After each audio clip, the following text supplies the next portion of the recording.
Hey everyone, welcome back to Make It Happen Mondays, where we talk about sales, business, entrepreneurship, personal growth, mental health, and everything in between with guests who I truly respect and I think make a positive impact on the world around us. Today's conversation is with Soren Kaplan, who has a pretty impressive resume. It includes being a best-selling author, a keynote speaker and consultant to companies like Disney, Red Bull, Cisco, and Pepsi. Founder of multiple companies himself, and he also has a master's and PhD degree in organizational psychology. What caught my attention about Soren was his work around the topic of experiential intelligence. Now, we all know IQ and EQ, but Soren dives deep into the importance of XQ, or experiential intelligence, and how that guides many of our decisions and actions as we are today.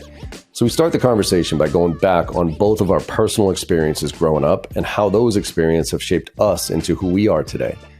Now, I was real curious why some people take childhood trauma and use it as a motivator, while others in the same family let it define them and ultimately limit their beliefs. We went on to talk about the value of the traditional education system and how it needs to evolve to include more experiential learning, and how there's a cultural lag in how we react to technological advances. I found this to be an absolutely fascinating conversation, and I hope you do too. Let's make it happen. What's happening, Make It Happen family? Big shout out to our partners today, Gong, Vidyard, and Chili Piper. Gong's data is more than valuable. It's cornerstone in any organization looking to collect the data that's going to tell them where they can improve and where they need to spend their time making changes. Vidyard makes it easy for people to use videos anywhere. No matter whether you're sending videos in email or on social media, posting them somewhere, or sending them in a DM, Vidyard has got you covered. Our friends at Chili Piper are so much fun to be around. They make it easy for people to get on your calendar. And every sales rep has got to have this function locked in. It's one of the most important things we can do as a seller. How can I get you on my calendar easily? Chili Piper can make that happen for you. Be sure that you're checking out all these great tools. And now let's pass it over to John to find out who's joining him today. See you soon, everybody. Soren Kaplan, welcome to the podcast. Good to be here, John. Yeah, appreciate you reaching out. I'm really interested in this conversation for multiple reasons. And appreciate you reaching out because I've been following some of the stuff that you've been doing as I prep for this, and so for the audience, we're going to be talking about experiential intelligence, and it's that next stage here. But to get into that first, Soren, let's talk about your experience. Let's go back, give the audience here a little preview of where you're coming from and how you got to where you are right now, and then we'll take it from there. Sure thing. Professional background, and then a little on the personal side, because personal always ties to professional. So I formerly ran the internal strategy consulting group at HP's, Hewlett Packard in Silicon Valley. Have had a consulting firm for 25 years, probably worked with 30 of the Fortune 1000, Visa, Colgate, Medtronic, Kimberly-Clark, Disney, in the areas of innovation, product service development, business model, strategy, as well as leadership development. And I've had a consulting and software company called Praxi.com, which is a SaaS platform for best practices and strategy and innovation and HR and various things out of the box. So, that I've kind of morphed all of the work that I've done into packaged up best practices on the software side. And then I've got this new book that just came out called Experiential Intelligence. And it's all about how you take your life's experience and understand it so you can leverage your strengths that you bring that make you unique. So that's kind of, what's on the horizon in terms of kind of getting the word out about experiential intelligence these days. Love it. And to tie into that, your experience, I was reading about you wrote it on your website, your childhood, and how it was rather interesting in more than a few ways. You had a dad who was working all the time and into some spiritual stuff, so he wasn't around a lot. You moved around 15 times. Your mom had some issues. So talk us through that. Like, because I always, obviously who we are as children kind of turn us to who we are, and the nature and nurture factor is going to be huge as far as this conversation is concerned. So how did maybe some of the highlights and how it shaped you? Yeah. So my insight, just having worked in business for a long time, is that a lot of people ignore the factors that shape them and then the triggers that they have. Like, Mhm. and it just either gets in the way, like really creates dysfunction in an organization or a team, or you just don't understand what's making you tick. So you can't optimize like your strengths and lean into them and leverage them. Now, I through various things in my own life, I had to kind of come to grips with some of the things that I was dealing with because of my childhood. Now, like you said, my mother had a mental illness. She got it when I was 3. My father was rarely around. He was kind of focused on some kind of alternative spiritual communities here in California. And I moved 16 times before I was 15. Now, looking back, it was pretty traumatic childhood. However, as I kind of address some of the trauma, but then recognize like those things gave me the ability to live with a lot of uncertainty, look at patterns in kind of social environments to kind of figure out what's going on, use, kind of limited data to pivot and, make decisions. And then I realized as I was looking back, it's like I kind of stumbled into innovation, culture transformation, strategy. It's like I'm using those things that actually were, I developed, not despite my trauma, but because of it. So I'm like, wow, like, how do I help other people understand that their life's experiences give them strengths, no matter really what they are? It's just a matter of how do you kind of understand them and look for them and kind of decipher them, right? You said something that was interesting. You said, once I viewed my experiences in a different light. So there was like an inflection point because it always fascinates me, people who use these experiences to strengthen and ultimately become stronger because of them versus people who who have these experiences impact them in such a negative way. And I'll use my wife as a perfect example. Like, she grew up in a rather, I don't want to say traumatic, but her dad was piece of shit, basically. You know what I mean? And he wasn't there, didn't really have the dad gene. And he got divorced from my wife's mom when I think my wife was probably 6 or 7 or 7 or 8. And her sister was 13, 14.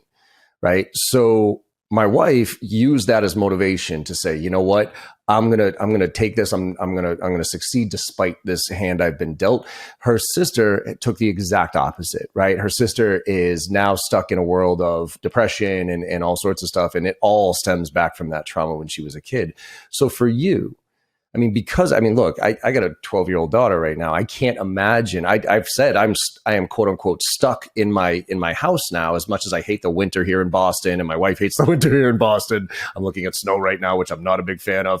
We're quote unquote stuck here until she graduates high school, right? Because I don't want to move her all over the place.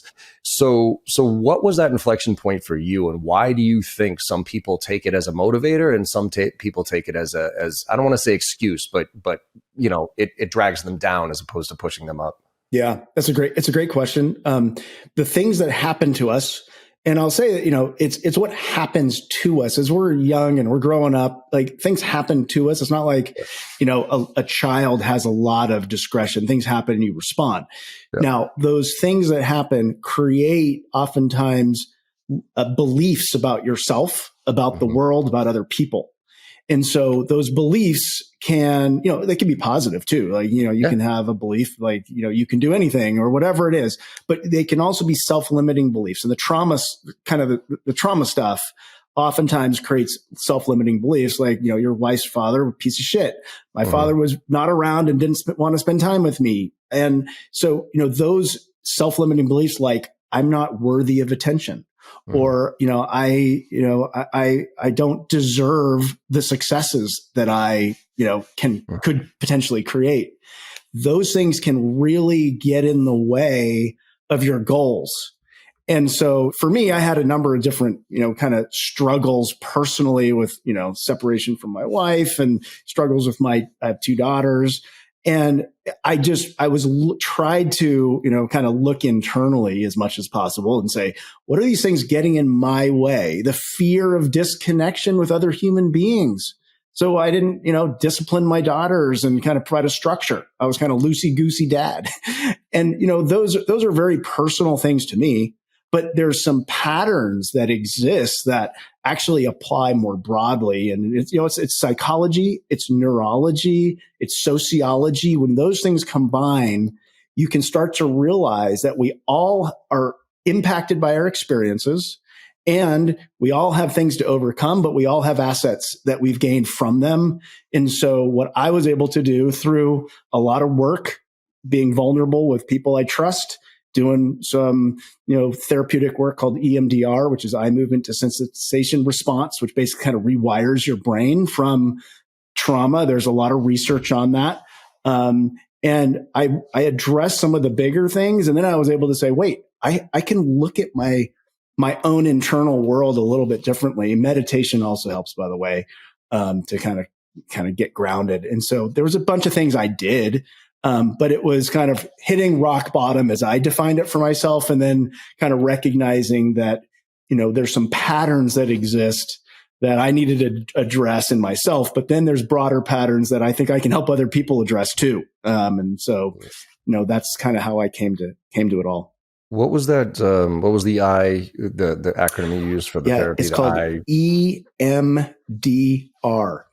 And it's been used a lot. There's a great book called The Body Keeps the Score. And it's really a groundbreaking. This author describes it. It wasn't invented by him, but EMDR is a way been used a lot with PTSD and war trauma. And it essentially, as you have an experience as a child, usually, or any other trauma, your brain actually wires together the visceral response of that experience. So when something like, let's say, you had some traumatic experience of being belittled a lot when you were a child, and you actually get viscerally, when somebody says something negative to you, you kind of viscerally get tight. Well, 20 years later, you could be in a work meeting, and if you feel belittled, you might respond and reactively, and it's wired into you. It's not like you're a bad person. You might just get triggered because your manager says something that brings you back to that experience. And so through EMDR, there's some very simple techniques that are very powerful, rewires your brain, and you overcome those triggers, which then creates a greater presence in your kind of body and in your mindset, so that you can go through life much more grounded.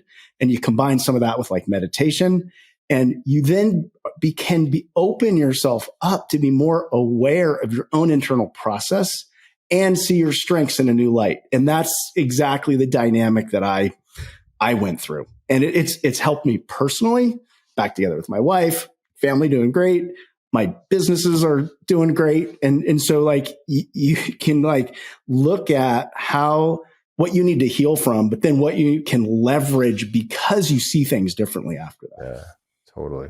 Yeah. It's that frame of mind. It's I've been talking a lot about the shift that you make from, and you said it earlier, as a child, life happens to you, right? But then as an adult, you have a choice whether life happens for you or to you. And there are two types of people on this planet where life happens to, no matter how old they get and how experienced they are. And there's another switch where life happens for that person. And it's the same switch when you realize like it's easier to go make $10,000 than it is to go save $10,000, right? Right. Yeah. But everybody's stuck on saving $10,000. But if you just shifted that mindset to say, let me go figure out how I can make $10,000, it's a totally different game.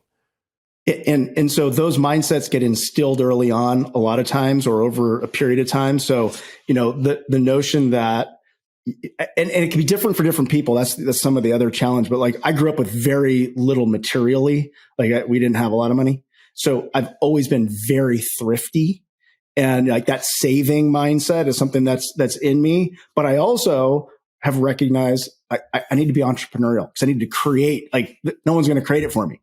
So like, those two things actually have been quite helpful. Like I'm always really thrifty, and I'm always kind of going like, what's the next deal? So, if you can kind of decipher if you understand yourself, and then you can look at those things and you can appreciate them, and actually they can become part of your culture as a team, as an organization, if you're leading one. But let me throw it back to you, John, because like clearly you get it. You gave the example of your wife. I mean, I don't know, for yourself, mm-hmm.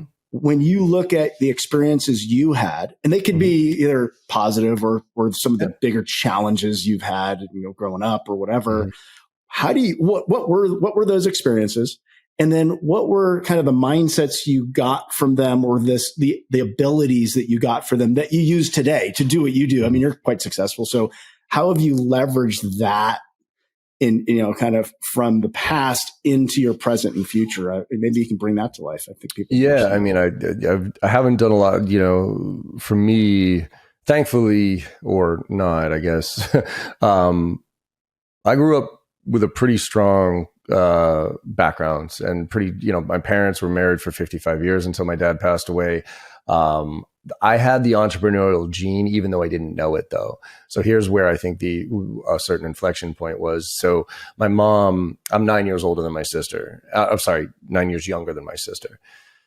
When my mom had my sister, she was a stay-at-home. She was there for her and everything else. Now, 9 years later, my mom has a job at one of the top Wang laboratories. You probably remember them. It was like Salesforce is today. Like if you worked at Wang, holy shit. But I was a kind of a pleasant surprise. I wasn't exactly planned, right? So, but my mom at kind of the height of her career, she said, I want my son to have the same experience my daughter did. So I'm going to quit this high-paying, highfalutin job. I'm going to go home I'm just going to go home. I'm going to go home and start my own consultancy. So when I came home, I lived in a split level, and our basement, or the bottom level, our living room was half and half her office. So every day I came home and I looked to the left and it was her office, and I looked to the right and it was the TV. And my dad had always worked he was a contractor for the FAA. So he was always there at home too. So they both worked at home. So I had this like non-office DNA in me, even though I didn't know it, which is why when I got into corporate, it felt so wrong to me. I'm like, wait a minute, you're putting me in a box. I got to come into work at night. Like what and I didn't know why it didn't feel right. But then I all of a sudden realized when I got into startups, I'm like, oh, I can breathe here. And I think one other kind of on the more traumatic side was, and after talking to a lot of people about the imposter syndrome and a few other things that I have very deeply, like anytime I'm talking to somebody who has a resume that seems important, or whatever, has gone to a college that's smarter than me, I'm always like, oh man, like, do I believe it? Should I be at this conversation? And the funny thing is 5 minutes into it, I'm like, holy shit, yeah, I should be in this conversation. This is super easy. But I think the reason is my dad, I absolutely love him to death. He passed away 2 years ago coming up here. My dad was one of the smartest people I've ever come across in my life. Like he was a mechanical engineer. He got his PhD at Brown. He taught calculus while he was getting his PhD. And I remember, I don't want to say being intimidated by his intelligence, but almost looking at it like I could never be that smart. You know what I mean? And then to tie that, I remember vividly when I was a kid, probably my earliest negative memory was when I was reading a book. I kind of said a word wrong or something like that, or I mispronounced it, and my dad laughed. And when he laughed, I remember holding it together while I was reading, but then I went in my bathroom and I cried because I felt like he was making fun of me. So guess what I don't like to do today? I don't like to read. I genuinely do not enjoy reading. I think my brain has compounded it, because now I fall asleep when I read. I read 5-6 pages of a book and my brain says, fuck you. I don't want to do this anymore. And I get tired. I get lethargic. I get, and so and I've always said, I'm not the smartest kid in the room. Like I know I'm not the smartest kid in the room, and I always diminish my overall intelligence. And we'll break this down into EQ, IQ, because I believe I have a very high EQ. My IQ is average, slightly above average, maybe whatever. But my experiential is really strong. Yeah. And that's what I'm applying today. And so those are some of the thresholds for me of where I've realized how they've used to shape me to where I am right now. Because I have the very same, last point I'll make is, I have the very same thing as you. I feel like I've been blessed with an opportunistic mindset, where I can look at situations and with very limited data points, I can usually make a pretty good call and not overanalyze it and jump into it. Whereas other people would overanalyze the shit out of whatever it was, and they would take too long to make the decision. Some of that. So thank you for sharing that. I think that is incredibly insightful. And if we decipher it a little bit more, just in terms of kind of your experiences, delivered certain beliefs as well as abilities, mindsets as well as abilities, that then has led to certain assets that you have that lead to your success. Now, the challenges, like you talked about kind of the imposter syndrome and the reading, clearly you looked up to your father. You put certain standards on yourself. Yep. When he laughed about the word mispronunciation, you probably experienced some shame around that. Yep. And then you didn't want to feel that again. And so you decide, you kind of shut down the reading gene. It's in there and you can always kind of get it back is also the point. But, that also means like you kind of don't want to take a risk perhaps around reading in public or just, whatever it is. And so that's a great illustration of the self-limiting beliefs and barriers that can be created. And, that concept of risk, I mean, for you, it might just be, reading out loud in a group. I'm making that up. But, for other people, it can be about risk around literally like starting a business or failure. Like you can't fail. And if you can't fail, then you're never going to be entrepreneurial. So, it can be bigger is the point. But you also illustrated like the example of your mom, like what a great role model. Like, she wanted to give you something and she, create the home office. Well, for however many years you were going out into the living room and seeing the work ethic and seeing kind of the flexible work environment, kind of the way pre-COVID that now everybody's kind of got the same thing going on. Like you learned and you saw and you absorbed that role modeling that then says, hey, if we want to do something in life, you quit your job, you do something different, you kind of change things up and it works out. And so you kind of have now a mindset. There you go. Make it happen. Make it happen is what it's all about. So, you've just illustrated both sides of the coin is my point. Mm-hmm. And you can even look at your awareness of kind of the challenge as a strength too, because not everybody's aware of those things. Right. Yeah. Yeah. And I think it's interesting because, this is why I'm glad mental health is being talked about more often, because it does need sometimes somebody else to help. A lot of times somebody else to unlock it for you. I mean, I use my podcast here as almost an open therapy session. Some woman was, jumped on a webinar for us and talked about imposter syndrome. I was like, shit, I got imposter syndrome. Come on, let's have a conversation. And as she dug into it, she was like, well, let's talk about it. And she just said, what's your earliest memory? And I kept going back and going back. And I was like, damn, all right.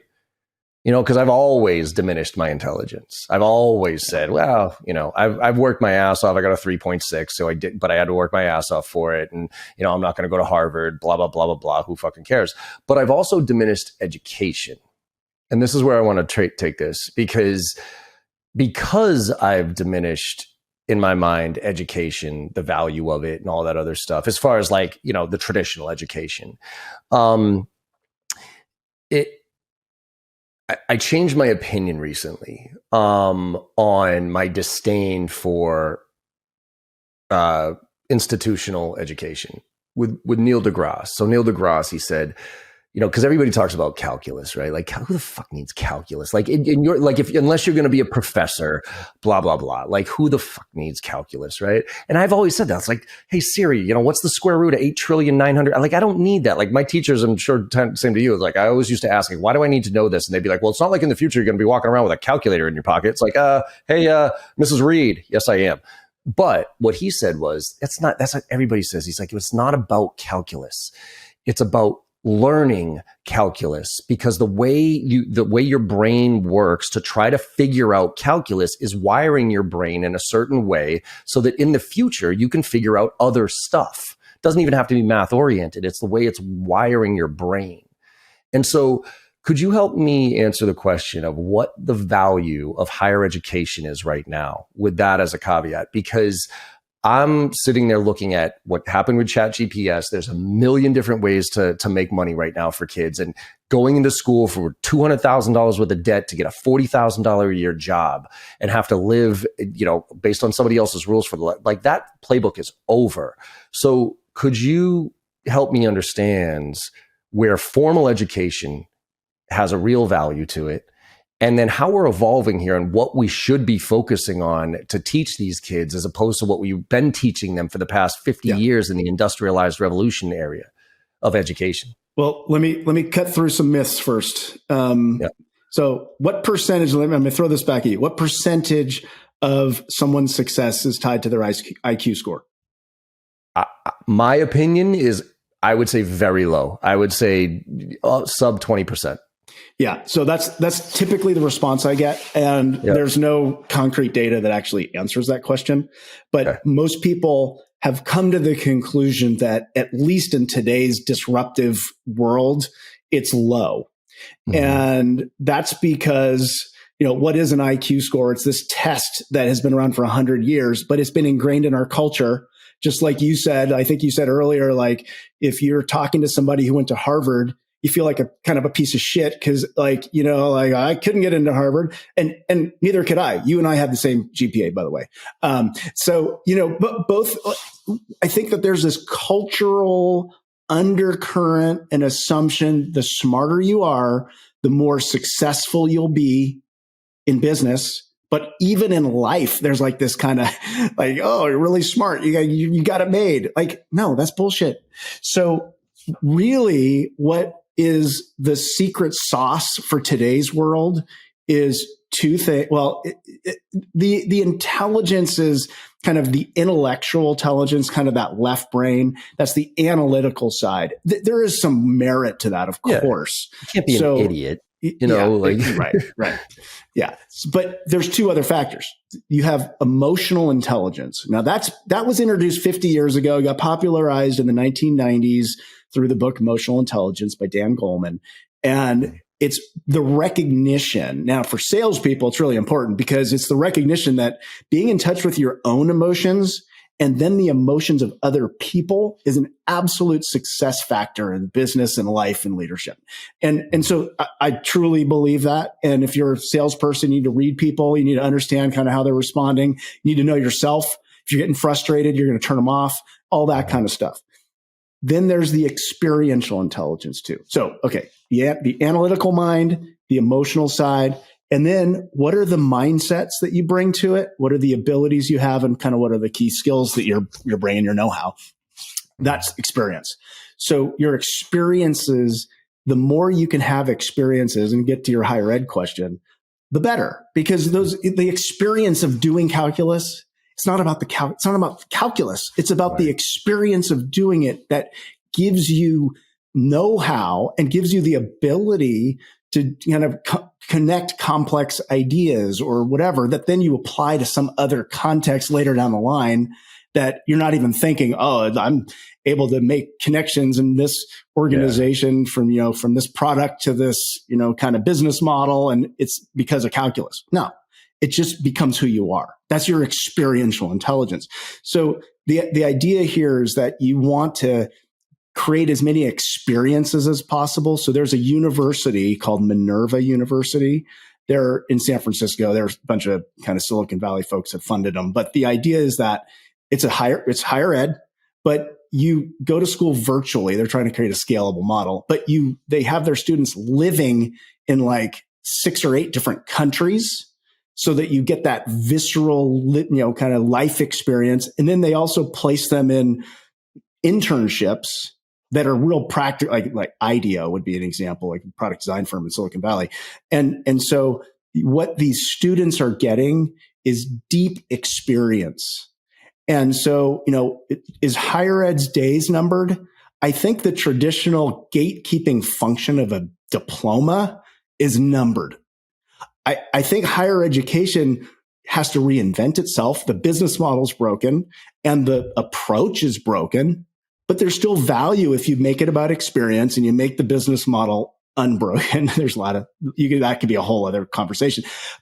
But it's that experiential component. Now you can get that experience other places. Now that's the other point. Like, do you need a lot of companies right now are getting rid of the requirement of a college degree diploma to have an interview and to get a job. Like Google has their certificates that you can go get, and then you just get a job and pay $100.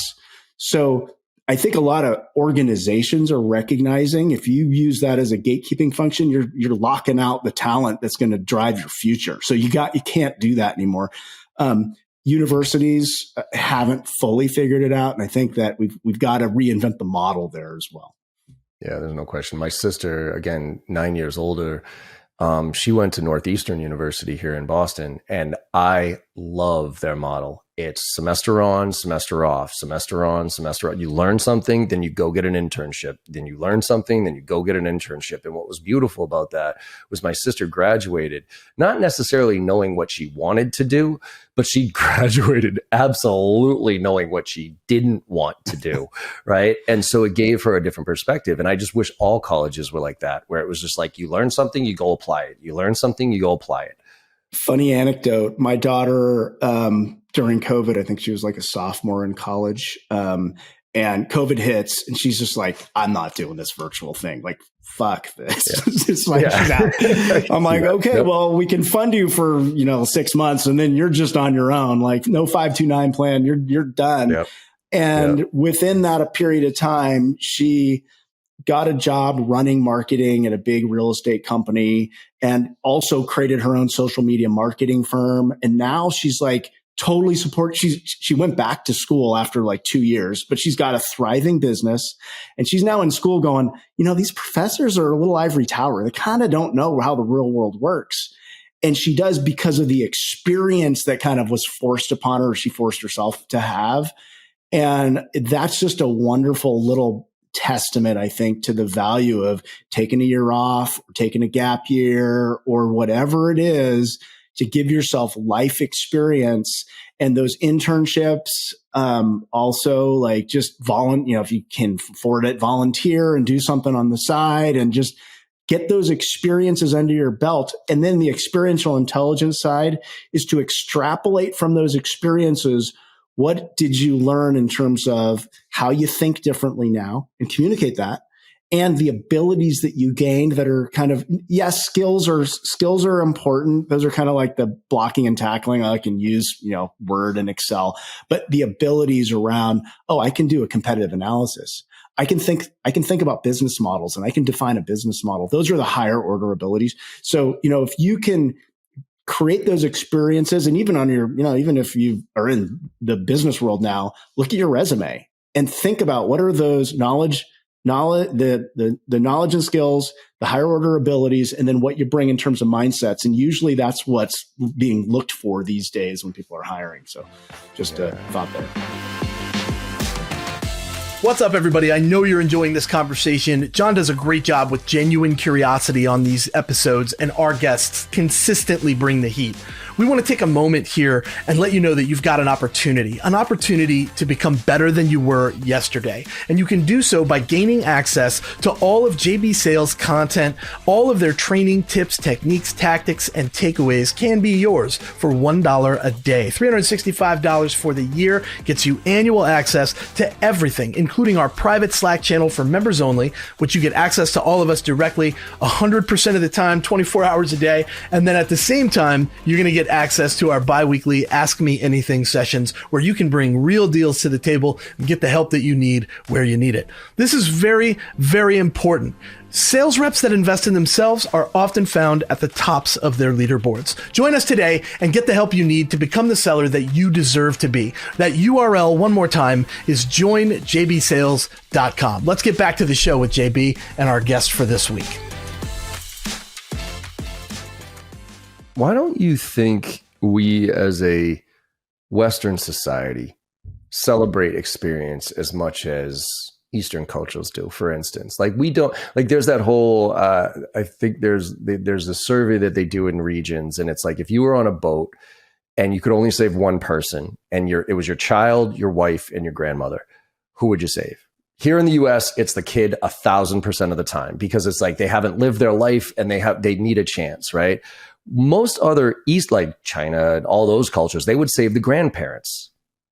And they respect their elders. They don't just stuff them in old folks' home and say, thanks, see you later. And I bring this up because I'm disappointed in myself for not realizing this sooner. I used to go, and my buddy had season tickets to the Patriots, right, for years. And we would go every Sunday. And his dad is the one who had season tickets, right? And his dad, big guy, he would literally just sit there and read his paper the whole time. And I'd be like, hey, Joe, what's going on, Joe? Hey, but yeah, Mr. Levangie type of thing, right?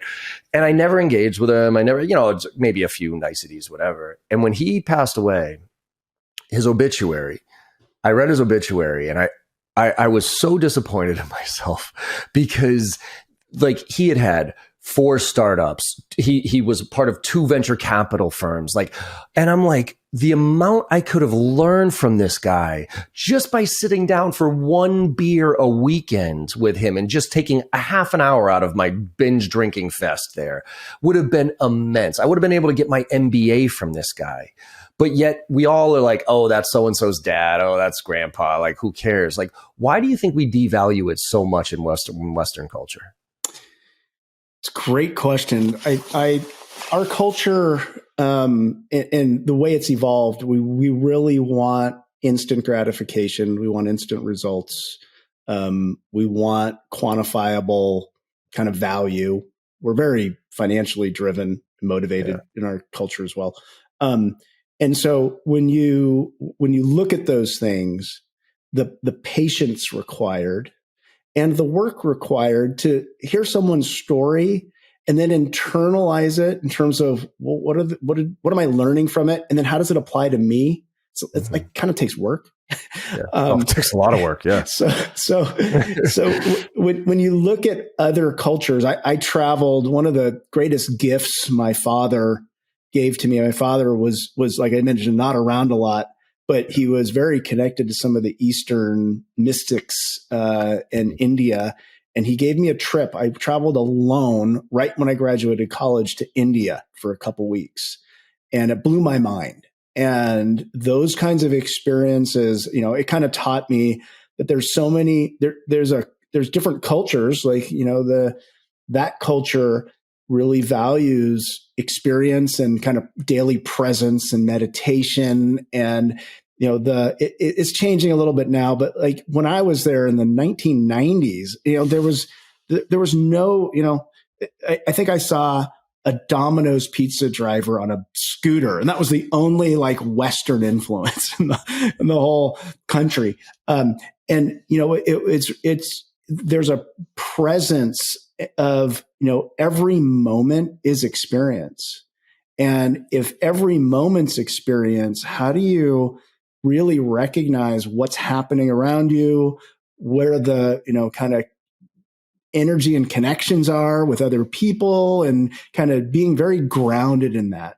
And we are, in our culture here, there's a movement towards that to a certain extent, but I think we're still so much future focused. There's anxiety about what's going to happen tomorrow and next week, and all of the conflict that we have politically and socially is infusing itself in not being able to be present. And I think that that's a challenge we face as a culture. And it's actually, kind of sounds maybe, a little bit woo-woo, but at the same time, it gets in our way of really understanding what are our strengths and how do we leverage them, and how do we learn so that we don't repeat mistakes, and actually we can make real, strategic progress. So, there's a softness to it, but a real practical application if you can kind of do it well. Yeah, and I think the short-term focus gets you short-term results, right? And if you look at this from a very, very arc of history, if you will, the U.S. has only been around for a couple hundred years. You know what I mean? Like those Eastern cultures have been around for thousands and thousands of years, and so look, good for us here short term. Like we came on the scene and boom, rose to the top pretty damn fast. The question is are we going to stay here? And it's looking more and more like we aren't, because we're still trying to take this short term approach to long term survival, if you will. Yeah, and I think that also, the what you just said, not to pick on you, but I'll pick on you, like Please. Rose to the top. It's like, what's the definition of the top? Yeah, that's subjective. It's like, okay, well, yeah, economically, powerhouse, like, there's so many opportunities here. And I'm not minimizing that. Like there are opportunities in the US, and a lot of people want to come here, and like it's an amazing environment to do business and be an entrepreneur and have, kind of success by certain measures. If you can combine that, it's the yin and the yang, it's the both and the and. If you can combine what our society and culture and economy has to offer with a groundedness and a focus and a presence about you, then it's like a 10x opportunity in my view. Oh, so yeah. it's like, how do you just combine the best of the best? And I think that's where we have a turning point in our whole culture. Like, are we going to go down or are we going to go up? And like, let's figure this shit out. Yeah. And we're in it right now. We're at that inflection point right now. Yeah. And so I'm wondering, from your perspective, how do we educate the youth, if you will, of, leveraging the experiences of people who've been there, done that, but also gaining experience as a younger, because let's paint this picture, right? Say you've done what you're supposed to do your entire life. Like you went to school, you got your degree, you're probably in debt. You've taught to the test, you've gotten your good SAT score, good for you, and all that other stuff. And now you're like, you don't have experience, Soren. Like you have educational experience, but you don't have any real experience.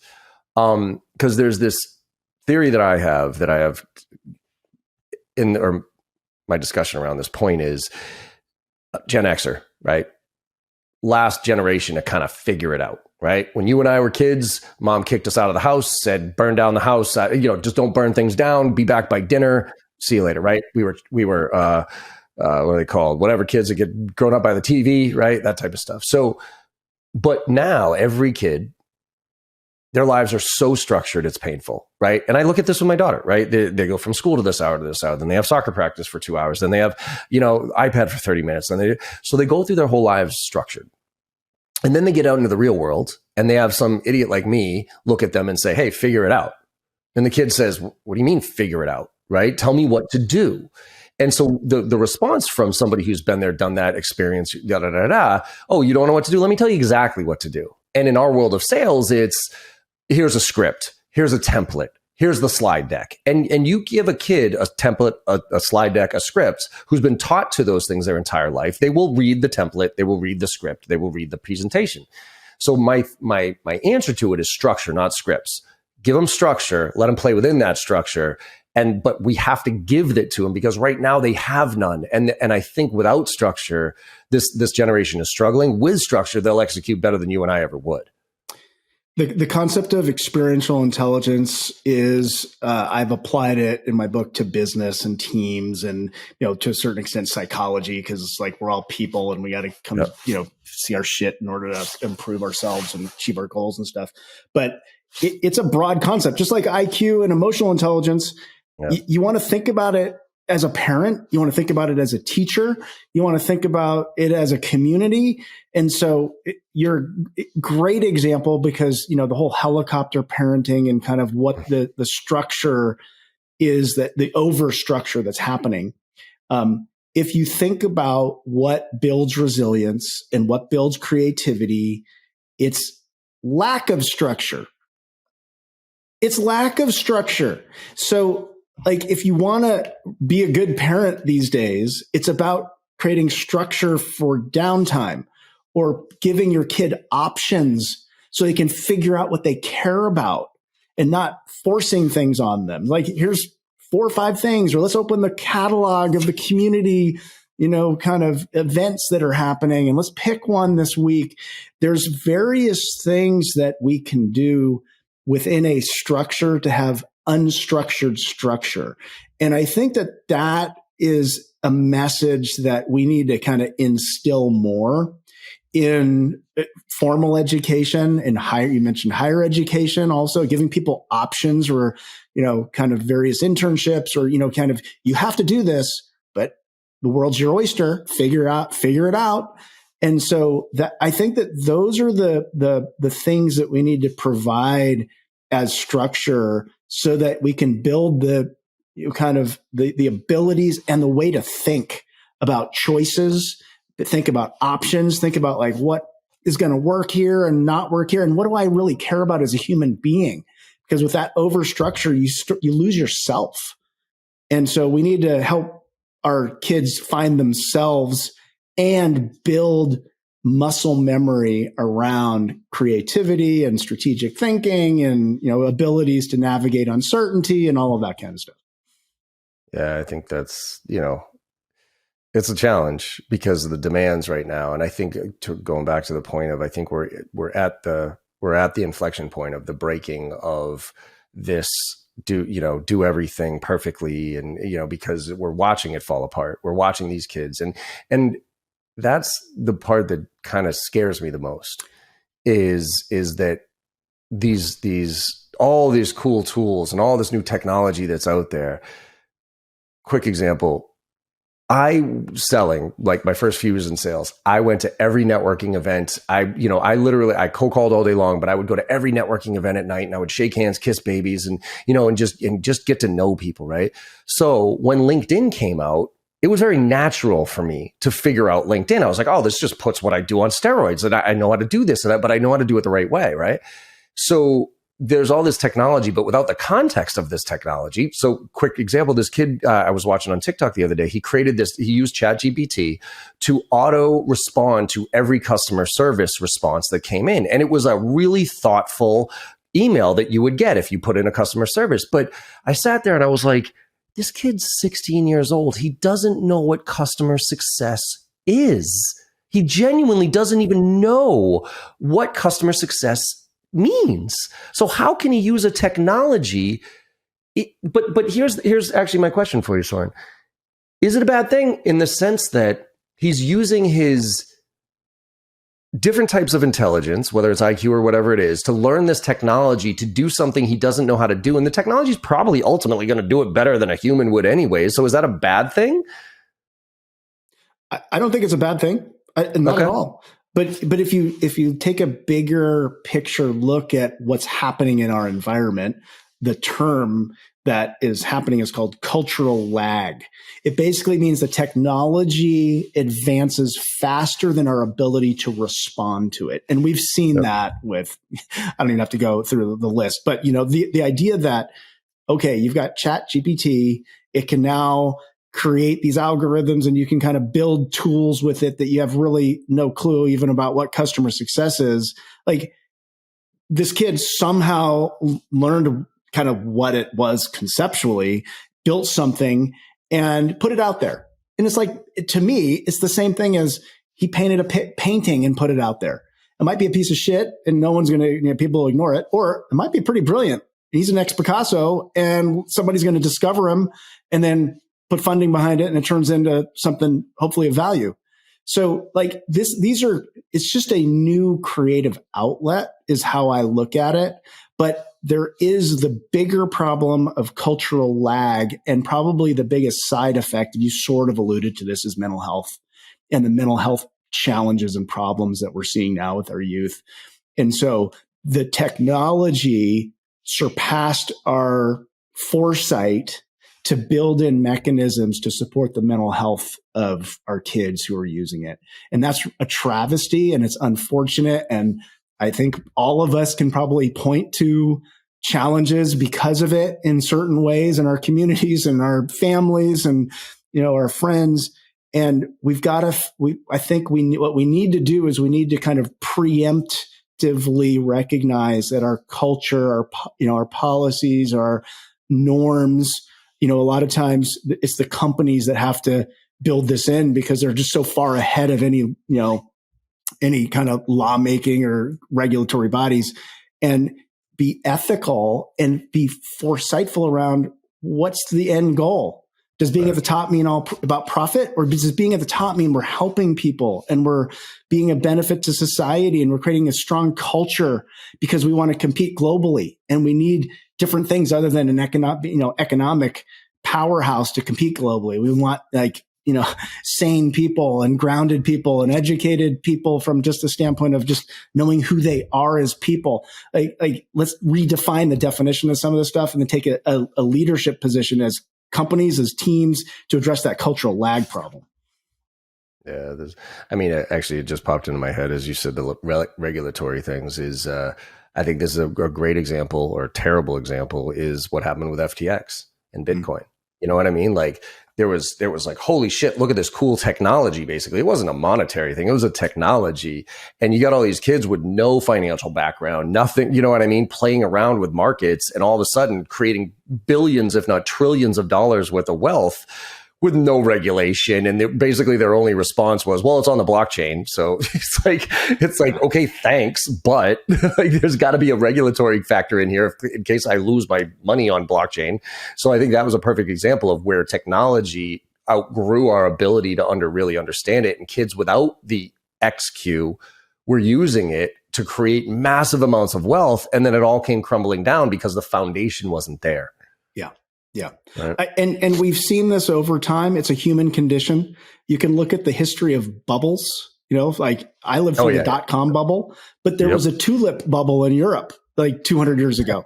I mean, everybody thought tulips were the bomb, right? And everybody, literally there was a tulip bubble. So, those kinds of things can, we get ahead of ourselves, and you can count on, reactively government and, regulatory bodies to kind of intervene. But I think the difference in competitiveness from a societal standpoint will come in self-regulation, and we've got to figure that out. Couldn't agree more. One last question is a very pointed one on that. What causes this? Because I'm just more curious than anything else. And I think this is one of the bigger challenges I'm seeing with this newer generation coming into the workforce. The willingness and ability to accept feedback. Where, if you, from a psychology standpoint or whatever, going back to like how tying into the fact that I don't like to read with maybe one day my dad, laughed at me type of thing. Where does the inability to receive feedback, where might it come from? I'm not saying there's one answer to this, but I'll give you a quick example. There's people that I've worked with, and when I'm giving them feedback, especially younger, Gen Xers or Gen Zs, when I'm giving them very direct, but not like you're fired feedback, like just, hey, you screwed up on that, let me show you, physically, like you literally, like physically see them like recurl back, and I'm like, whoa, I'm like, are you okay?